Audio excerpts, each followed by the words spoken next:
Bonsoir, Madame, Monsieur. Bon début de soirée à vous.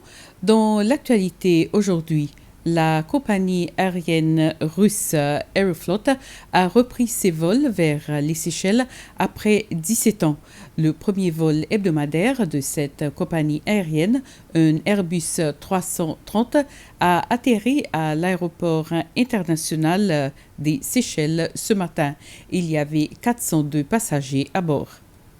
Le vol a été accueilli à l'arrivée par le ministre des Affaires étrangères et du Tourisme, Sylvestre Radegonde, le ministre de l'Aviation civile, des Ports et de la Marine, Anthony Derjac, et d'autres responsables du département du tourisme et de l'aviation civile. Il y a eu une cérémonie spéciale pour accueillir de nouveau Aeroflot. Le ministre Radegonde a déclaré que le retour du vol contribuera à la reprise de l'industrie du tourisme aux Seychelles. Il a noté que le marché russe était rentable. Le vol direct, a-t-il dit, va contribuer à accélérer davantage ce marché.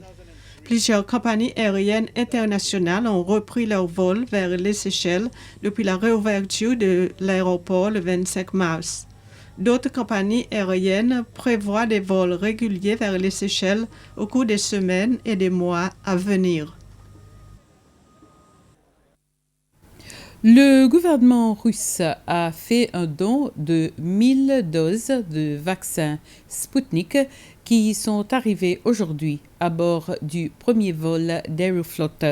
La livraison de ces vaccins fait suite aux discussions qui se sont déroulées entre les Seychelles et la Russie au cours de ces 3 à 4 derniers mois. Le ministre des Affaires étrangères et du Tourisme, Sylvestre Radegonde, a déclaré que la disponibilité des vaccins COVID-19 aide à contribuer à la réouverture de l'aéroport à des vols commerciaux. Il a remercié l'ambassadeur de Russie pour son aide en facilitant la livraison de ces vaccins. Pour la deuxième année consécutive, les chrétiens ont commémoré le Vendredi Saint chez eux.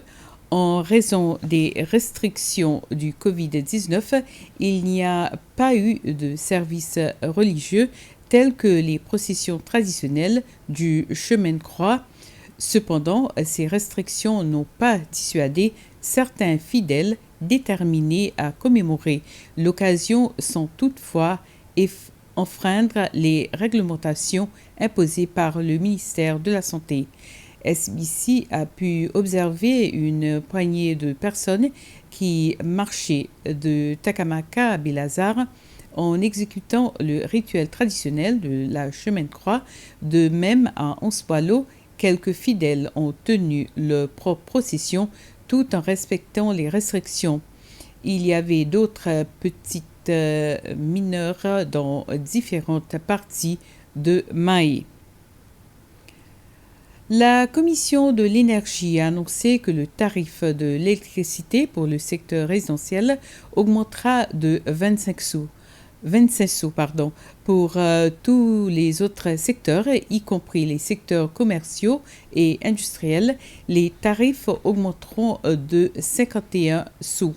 Les nouveaux prix seront en vigueur jusqu'en juin de cette année.